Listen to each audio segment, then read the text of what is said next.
মুশফিকুর রহিম বিকেএসপির ছাত্র, আপনি নিজেও বিকেএসপির ছাত্র, নিশ্চয়ই খুব কাছ থেকে দেখেছেন। মুশফিক সম্পর্কে একটু শুনতে চাই। মুশফিক বিকেএসপির ছাত্র। মুশফিককে অভিনন্দন যে তিনি 99তম টেস্ট খেলছেন এবং তিনি 100 টেস্ট আশা করি এই মিরপুর শেরেবাংলা স্টেডিয়ামে খেলবেন। তাকে এই জন্য অভিনন্দন বাংলাদেশের প্রথম ক্রিকেটার হিসেবে। মুশফিককে আমি কাছ থেকে দেখেছি বলতে যে মুশফিকের এই মাঠে যেমন আপনার বিচরণ আপনি দেখেছেন, আমি একটু আগে থেকে দেখেছি বিকজ অফ আমি সাংবাদিকতার আগে থেকে শুরু করছি এই কারণে। মুশফিকের সঙ্গে বিকেএসপিতে আমার দেখা হয়নি বিকজ অফ তার বিকেএসপিতে ভর্তি হওয়ারও অন্তত অনেক বছর আগে আমি বেরিয়ে চলে এসেছি। সো সে আমার যে একেবারে 12 বছর ছোট ভাই, তার চেয়েও সে জুনিয়র। তো সেই জায়গা থেকে আমার যেটুকু দেখা, কাছ থেকে অনেকগুলি জায়গা থেকে বিপিএলে একই দলে আমরা ছিলাম, সেই জায়গা থেকে দেখা। তারপরে সে যখন একেবারে ক্যারিয়ার শুরু করে 2005 সাল থেকে, ওই সময় থেকে তাকে আমি চিনি। যখন 19-এ ছিল তখন থেকে তাকে চিনি। ওই কাভার করার ক্ষেত্রে তার উত্থানটা চোখের সামনে দিয়ে হয়েছে।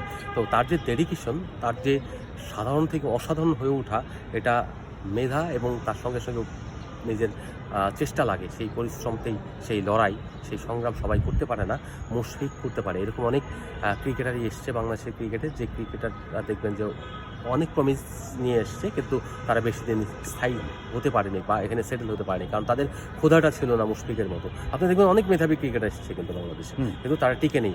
হয়তো 10, 12টা, 15টা, 20টা ম্যাচ খেলে তাদের বিদায় নিয়েছে। আবার একবার তার দল থেকে বেরিয়ে গেলে তারা আর ফেরার জন্য যে লড়াইটা করতে হয় সেটা করেনি। কিন্তু মুশফিক অলওয়েজ যে কোনো প্রতিকূল পরিবেশ থেকেও নিজেকে তৈরি রেখেছেন। এই যে সকালবেলা আসা, সবার আগে মাঠে এসে অনুশীলন করে চলে যাওয়া, আমরা অনেকে দেখতেও পাই না যে তিনি যে এসেছিলেন, অনুশীলন করেছেন, এটা জানে কিউরেটররা, জানে গ্রাউন্ডসম্যানরা। সো আমরা মুশফিকের এই চেষ্টাকে সাধুবাদ জানাই। অন্যদেরকে বলবো যে, অনুরোধ করবো, মুশফিক যাই কাজটা করছে তার ব্যক্তিগত কোনো খারাপ দিক থাকলে সেটা আপনারা নেওয়ার দরকার নেই, কিন্তু তিনি যে খেলোয়াড় মুশফিক, তিনি যে ডেডিকেশনটা দেখিয়েছেন, যে চেষ্টাটা দেখিয়েছেন, সেইটা আপনারা গ্রহণ করুন, সেখান থেকে শিক্ষা নেন এবং আপনারা নিজেরা তৈরি করেন, ক্ষুধাটা বেশি রাখেন এবং এই যে ভালো কিছু করার, তারকা হওয়ার, তার চেয়ে বড় ব্যাপার হলে আপনার একটা বড় বিজনেস, সেইটা চিন্তা করেন। যত বেশি দিন খেলতে পারবেন তত বেশি দিন আপনি উপার্জন করতে পারবেন, আপনার ব্যাংক ব্যালেন্স বড় হবে, আপনার ইনকাম বড় হবে, আপনার জেনারেশন টু জেনারেশন এটাকে ক্যারি করতে পারবে। সো মুশফিককে অনুসরণ করুন আমি বলবো, তার খেলার দিক থেকে, তার প্র্যাকটিসের দিক থেকে, তার ডেডিকেশনের দিক থেকে। একটা ব্যাপার সিংহ ভাই, 2005 সালে লর্ডসে শুরু হয়েছিল মুশফিকের যাত্রা। এই যাত্রা আসলে লম্বা সময়, 20 বছর হয়েছে। এই মুহূর্তে 99তম টেস্ট খেলছেন, সামনেই 100তম টেস্ট খেলবেন। তো এই যে জার্নিটা, এটা আপনি পুরোটাই দেখেছেন। সো আপনার কি মুশফিকের ব্যাপারে কোনো আক্ষেপ আছে? মানে ও কি আরও 6000 রান করেছেন প্লাস, মানে 10,000 রান করা কি সম্ভব ছিল এই 20 বছরে? মানে এই জায়গায় কি আক্ষেপ কিনা, মুশফিকের মতো প্লেয়ার আসলে যথেষ্ট রান করতে পারেনি? বাংলাদেশের প্রেক্ষাপটে যেটা হলো, টেস্ট ম্যাচ ইন্ডিয়ার মতো খেলে না। আপনি ধরেন বিরাট কোহলিরা অনেক রান করতে পারছে because of playing of matches, maximum matches. এখন বিরাট কোহলি অনেকগুলি ম্যাচ খেলেছে। কতগুলি ম্যাচ খেলেছে?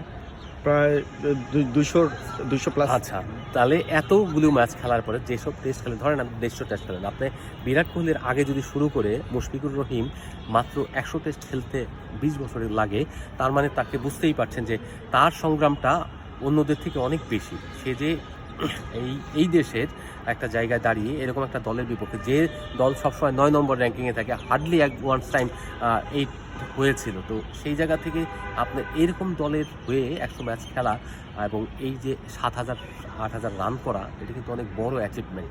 তিনি যদি ভারতের হয়ে খেলতে পারতেন বা এরকম, অথবা বাংলাদেশেরই ধরেন ম্যাচ অনেক বেশি খেলতো, তাহলে দেখতেন রানের সংখ্যাও অনেক বেশি হতো। দেখা গেল বাংলাদেশের ব্যক্তিগত রেকর্ডের ক্ষেত্রে কেউ 10,000, 9,000, 12,000 এরকম রানের জায়গায় থাকতো। শ্রীলঙ্কার সমান ম্যাচও যদি খেলতো, কিন্তু সেই সুযোগটা বাংলাদেশে ছিল না। একটা সময় বছরে 2টা, 3টে, 4টা ম্যাচ খেলতো।